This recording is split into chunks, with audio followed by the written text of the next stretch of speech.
Тәуелсіздік алғалы елімізге 1 миллионнан астам қандасымыз көшіп келген. Бұл бүгінгі Қазақстан халқының 5,5%.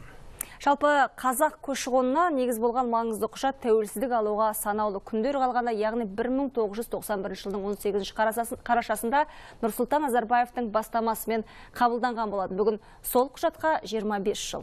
Осы айтулы датаға орай Алматыда көш және көшбасшы атты ауқымды концерт өтті. Салтанатты жиынға шетелден келіп, еліміздің мәдени, әдеби саласына үлес қосқан, экономикалық саяси өміріне екпін беріп, елеулі еңбек сіңіріп жүрген атпал азаматтар жиналды. Шеттегі қазақтардың атамекенге қасиетті көшінің басталғанына биыл ширек ғасыр толды.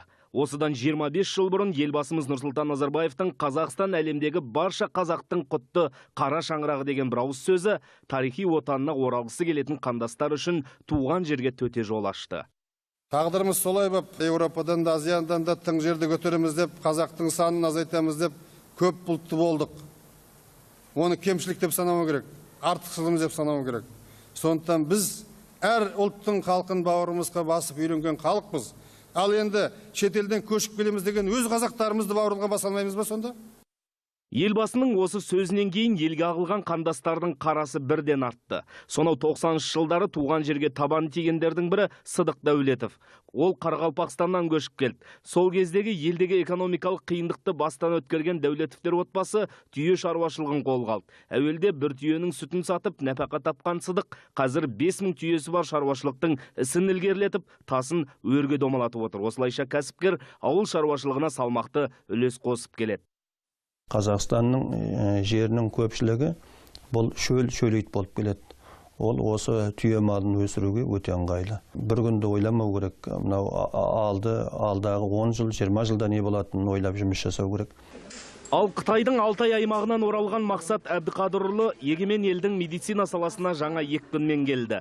Ол балалардың жүйке ауруларынан болатын сал дертін емдейтін клиника ашып, талай ата-ананың алғысына бөленді.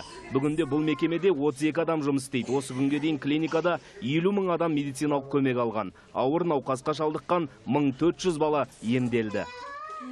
Менің айтайын дегенім, осындай әсіресе ДЦП балалар жазылмайды емес, жазылатын сырқат.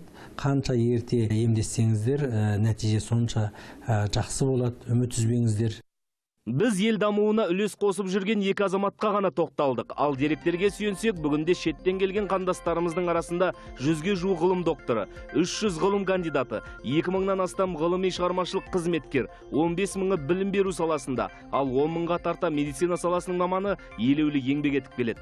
Сондай-ақ 50 мыңдай жоғары және 100 мыңнан астам орта білім иесі бар. Ал бүгін Алып-Шаһарда 3 мыңнан астам қандасымыз бас қосып, қазақтың қасиетті көші басталған күнді мерекеледі. Алқалы жиында сөз алған ақпарат және коммуникациялар министрі Дәурен Абаев ата жұртын аңсап, қиырда жүрген қазақтың атамекенге бет алған көші тоқтамайтынын айтты. Тәуелсіздікке қол жеткеніне небәрі 15 күн толғанда елбасы алыстағы ағайындарға ақ тілек атты хатты жариялады.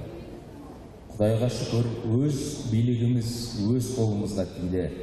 Атамекенге келемін деуші ағайынға жол ашып, ата-баба әруағы алдан жарылқасын деген мемлекет басшысының сөзі ол көшке қозғау салды. Қазақстан арнайы мемлекеттік бағдарлама қабылдап, қандастарды атажұртқа жинаған дүние жүзіндегі 3 елдің бірі. Өткен жылы көші-қон туралы заңға өзгертулер енгізілген туралы білесіздер. Осының негізінде көптеген жеңілдік жасалып, қазақ көші жандана түсті. Мысалы, 15 жылы елімізге 5 мыңға жуық қандасымыз келген болса, биылғы жылдың 9 ай ішінде 24 мыңға жуық адам оралған. Тәуелсіздік алған 25 жылда елімізге 1 миллионнан астам қандасымыз қайта оралды. Бұл шаттанып қуанатын жайт. Десек те, әлі де атамекенге көшіп келгісі келетін, шетелде тұратын 5 миллионға жуық қазақ бар. Сондықтан тардай шашылған қазақтардың алдағы ширек ғасырда да ата жұртқа ағыла беретініне күмән жоқ.